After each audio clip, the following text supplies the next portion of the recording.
All right, B'siyata Dishmaya, we are in the Alshech Academy on a Tuesday.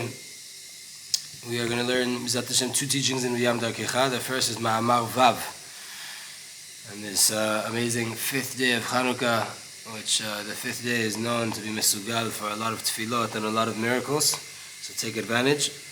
And we're going to learn now Ner Mitzvah v'Torah O, page Kuftet. And after that, hopefully, we'll have the time to touch on the month of Tevet, the upcoming month, Rosh Chodesh, tomorrow, and to see exactly what that's all about. There's a big connection between Chanukah and the learning of Torah. Because what did the Greeks want to do? We say this every day in Al Nisim. They wanted to make us forget Hashem's Torah. How did we get saved? By way of those dealing with Torah. Right? The ones that are busy, occupied learning Torah. The Chazal, when they made Al Nisim, they didn't institute for us to say the Greeks wanted to nullify our Torah learning. It says that they wanted us to forget our Torah. So too, it didn't say that we were saved by the Lomdei Toratecha, the people learning your Torah.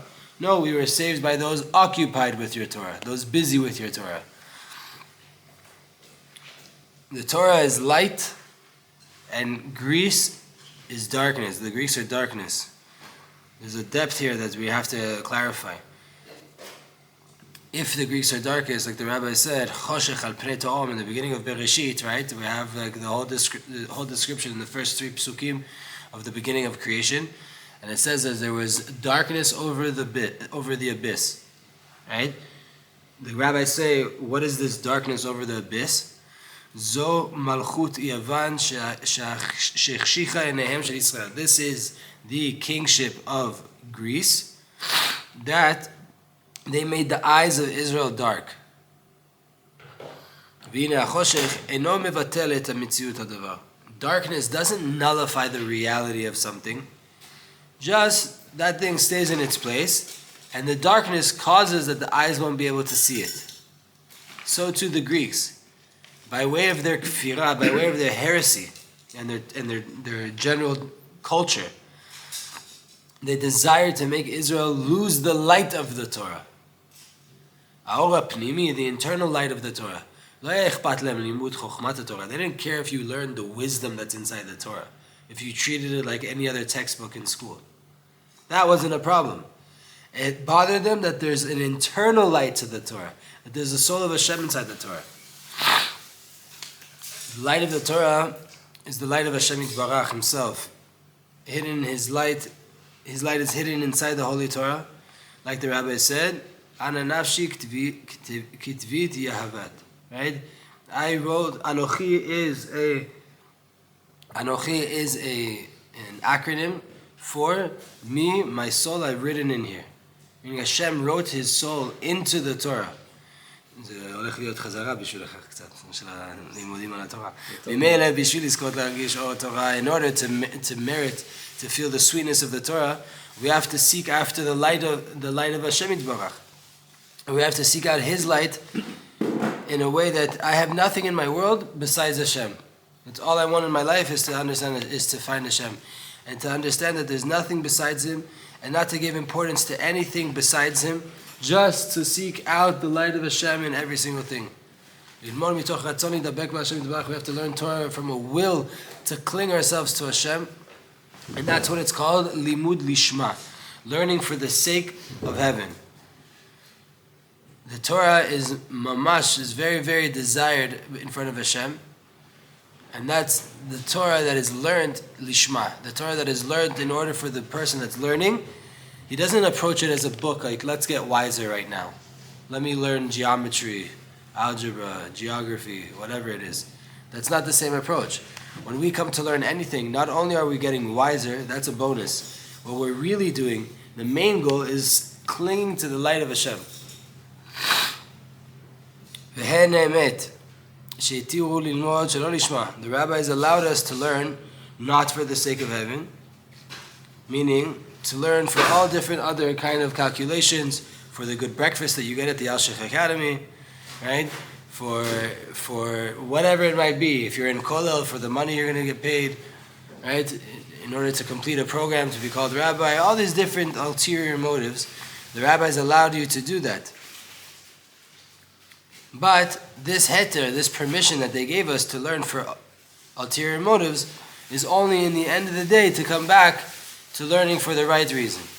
Meaning, if it's hard for you to show up to learn every day, then you can go join a kollel where they're going to pay you. You need the money, so you'll show up every day, right? That's like one thing that forces you to get into learning every day. But why are you allowed to do that even to begin with? Because it should be that once you get on the right path and you're showing up steadily to learn Torah, you'll now seek out the light of Hashem. That's why you're allowed to learn for ulterior motives, only if from there you will ascend to the right motive, right? Which is connecting to Hashem. What is Torah Lishma? What is this Torah for the right reason? It's when a Jew comes and sits and learns Torah in order to cling to Hashem, to attach himself to Hashem.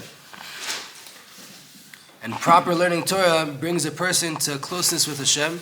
Inside the Torah, there's an ability, there's a power that's hidden inside there that allows us to come into a connection with Hashem. To this internal feeling of connection with Hashem. This has to be our goal and our intention when we come to learn Torah. That we are now coming to connect ourselves to Hashem. And even though in the middle of a person learning Torah, then he gets really, really sunk into his learning. Right? If you're learning a deep sugya inside the Gemara, right? Is David allowed to kill Shaul? Is he not? What's the deen? Then you get so caught up inside there that you maybe are not thinking so much about Hashem. You're inside the Torah, you're busy learning. You can't think so much of love and awe of Hashem.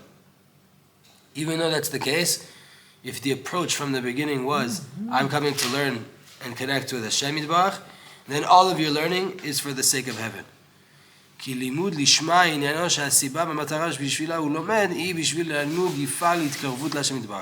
What is limud lishma? What does it mean to learn for the sake of heaven? That your approach to the Torah is one of, I'm trying to connect to Hashem right now. My goal and my intention sitting down with the book, opening the book even, is to connect to Hashem. So yes, I can get lost a little bit while I'm in it, because my whole entire approach, the whole entire reason I sat down was to connect to Hashem. When a person learns for the right reasons, then his learning is in purest sanctity, in Kedusha. He went to the mikveh, he purified his thoughts, he sat down properly. Then he ascends and receives this ability that comes down on the person, this light that comes down on a person that arouses his neshama with emotions of love and awe and dveiku to Hashem. And this is the siman, this is the sign that you're learning ascended with desire in front of Hashem. If you start to feel this light coming down when you're learning Torah, when it feels good when you're learning Torah, then it's a clear sign that it's working and the light, the answer back from Hashem is coming down. You sat down and you elevated what's called in Kabbalah the feminine waters by sitting and doing a mitzvah of learning Torah. And then, so to say, the masculine waters comes down from Hashem, this light that comes over you and you feel the connection being revealed to you. This is an amazing goal we should all be aspiring towards, right? To really have this. But if a person doesn't feel it, it's not a sign that it didn't work, right? Again, if you feel it, that's a sure sign that it did work, that you learned in a proper way, and now Hashem is revealing Himself to you by way of an amazing feeling and light that comes down to you. But if it didn't work, meaning if you don't feel it, not saying it didn't work, I'm taking that back. If you don't feel the light coming down, it is not a clear sign that it didn't work, right? Because sometimes there's times of constriction, there's times where you don't feel, you don't have emotions, you don't have feelings, you don't have revelations, you're in a place called katnut. And they're just testing you, a person, how does he act when he doesn't feel anything? How's he going to respond if he learns Torah with the right intention and he does everything properly and he doesn't get a revelation? Make an effort. Is he still going to do it, or is it all about the emotions, is it all about the revelations? Like Rabbi Abahu says in the Gemara, כאשר לפני פטירתו הראה השם יתברך את שכרו, אז אמר, אני אמרתי לריק הגעתי. Rabbi Abahu, before he passed away, Hashem showed him all of his reward that he was going to receive. And he said, I said, I worked for nothing. All of the effort I put in was for nothing. In his lifetime, he didn't feel like he was doing anything. Only when he came to die, Hashem all of a sudden showed him everything all the reward that he was about to receive. His whole entire life, he felt, I'm just serving Hashem. I don't care what's going to be in the outcome. I don't even know if there is an outcome. I just know that this is what I have to do as a Jew. Right before he came to pass away, Kadosh Baruch Hu showed him everything. But in a different place in the Gemara, it says, "She'im lo nolad ma'mitzvah ahava v'yira ze siman she'en ha'mitzvah nichshevet." Like in the Zohar and the Gemara also aligns with this, that in a different place it says, if there was not a birth of love and fear and awe from the mitzvah that you did, it's a sign that mitzvah didn't count. אבל שם, הכוונה שלא נולד בכלל כלום, אבל לא נאמר שם שחייב שהוא ירגיש בעצמו. והרגשה בהירה את השפע, אלא ייתכן שיקבל את האהבה בפנימיות באופן דק, או שנשפע באופן אחר. It doesn't mean there that if the love and the awe was not at all come down. If it didn't at all come down, it doesn't mean that if you didn't feel it. Because it could be that you felt the love of Hashem in a very, very fine way inside your heart, right? When you were coming to learn. Like, when we know this, we go to a wedding, you see the chatan and the kala underneath the chuppah. Who are the happiest people at the whole entire wedding? Chatan and the kala. Who do you see crying the most? Chatan and the kala. So why don't you see a big smile on their face? Why don't you see radiant happiness coming off of them? Because they're so internally happy, so internally fulfilled, that sometimes it's not expressed outwardly in the same way. You could see them crying, you could see them worried, you can see them anxious, you can see them nervous. Really, they're the happiest people. There's no question, right? There's no question that they're the happiest people there. Everybody came to celebrate them. They're the whole entire highlight of the event, but you don't necessarily see it on their face because it's so internal that it's expressed differently. Everybody else is walking around smiling. The parents are all happy, but the chatan and the kala, they could look like timid, scared people underneath the chuppah. Same thing here. It could be that you're learning, and you did get a revelation of the light, but it's so fine inside of you, it's so pure internally that it doesn't necessarily come outward. If that's the case, then learning Torah doesn't depend on your talents. It doesn't depend on how much success you have. Rather, those of you who are clinging to Hashem, your God, today, are living, all of you. You're all alive. You're alive. You're called alive. When you cling to Hashem, you're called alive.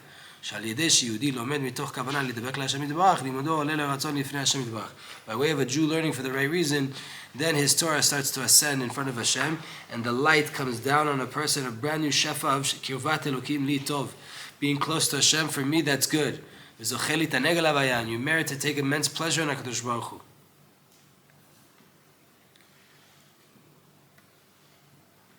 And this is, let's skip a little bit. No, we can't. We're going to go. We'll see what happens with Haran. And this is the opposite of what the Yevanim wanted to do. This is the opposite of what the Greeks tried to do. The Greeks tried to make us forget the Torah. What were they making us forget? They didn't care if we had the actual book.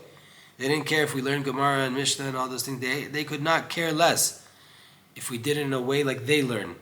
If we add an O-L-O-G-Y at the end of it, right? Torology. If we add a little a degree to it, some academia to it, if we learn it for the wisdom of the thing. They had no problem with that.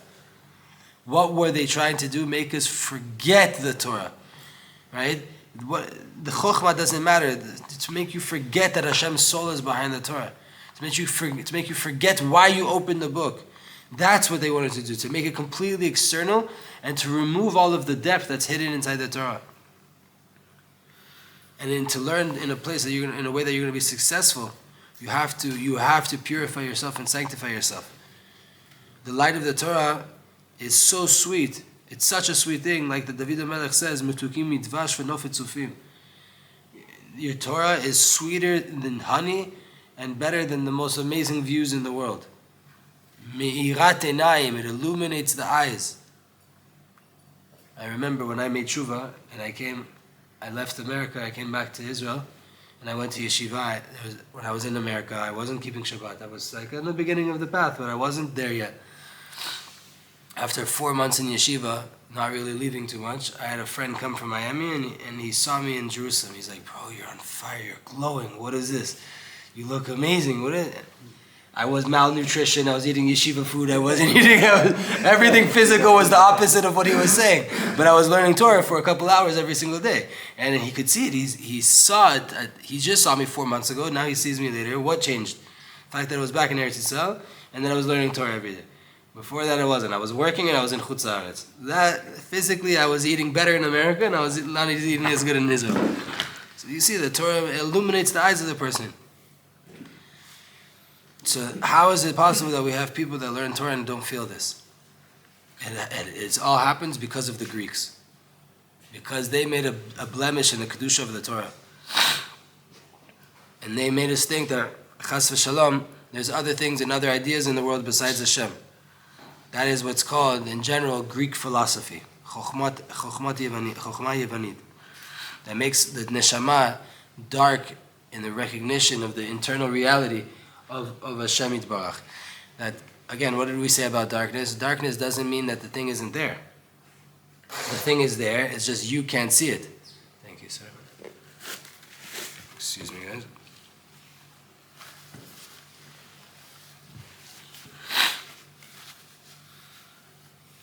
So this Greek philosophy, the way of the world that we're living in right now, it's still the same thing. That's why also Chanukah doesn't have a Megillah. Chanukah doesn't have a scroll that we can read, a story that we can read. Why? Because the story's not over. For him, the story was over. No one will ever eliminate us physically. No one will ever do a genocide on the Jewish people.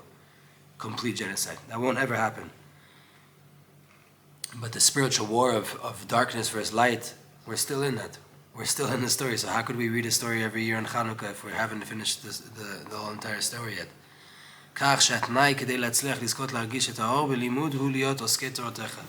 So what is the condition in order to merit to feel the light of the Torah? That's to be from the camp that's called Oskei Torah.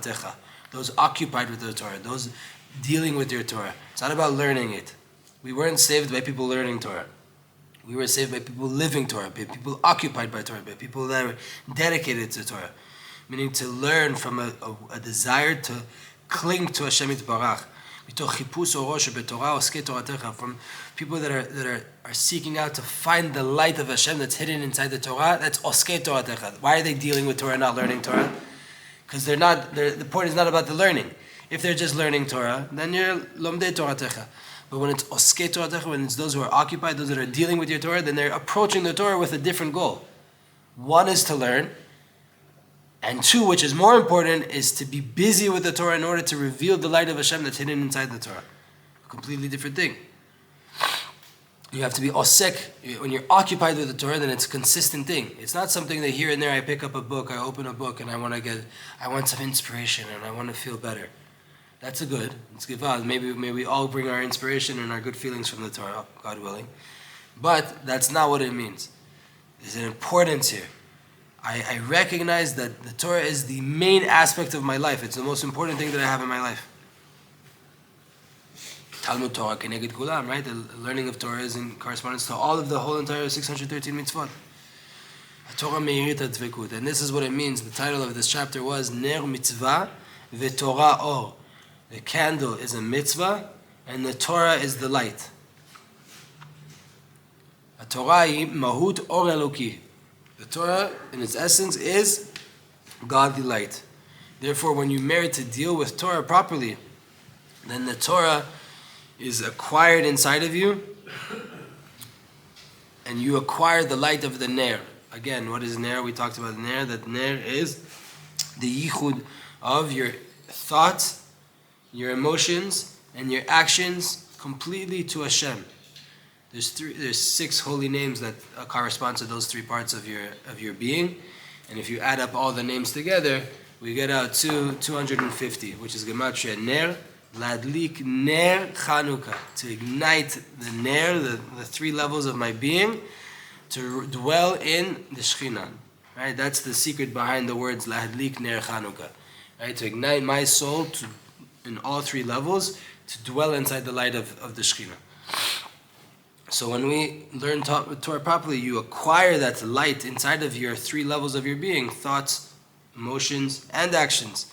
Because the light of the Torah, this recognition and the dveikut of godliness, that is itself the foundation of the light that is illuminated by way of the candles of Chanukah. To recognize that enod milvado, there's nothing besides Hashem, and to live within inside this recognition. And therefore, we have to put in an effort on Chanukah to increase our Torah learning.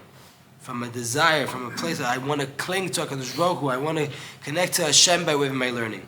And to reveal Hashem in the world like the light that I want to put inside of my Chanukiah, and I put it in my window, or I put it wherever it is, in order for the whole entire world to recognize the miracle. So too, when I learn Torah in the right intention, I could be revealing Hashem to the whole entire world just by me sitting with my book. And it could be even way more powerful than your Chanukiah. It's the Torah. Torah is D'oraita. Chanukiah is the Rabbanan. You learn Torah with the right intention in order to cling to Hashem. Your whole entire neshama, your whole entire being becomes now a lighthouse of godly light in the world. That is much more powerful than a few candles inside your window that maybe a couple hundred people see. So you really have to put this intention in. On our Hanukkah, we have to learn a lot more Torah. And according to how much you can learn Torah with the right intention, so too the light of the Ner, the light of this 250, the light of thought, speech, and action, thoughts, emotions, and actions will be illuminated into the world more and more, and you'll be able to acquire this in completion for the whole entire year. What do you say, Shlomo? We can keep going? Yeah. Yeah? Yeah. Tov. A little bit on Rosh Chodesh Tevet.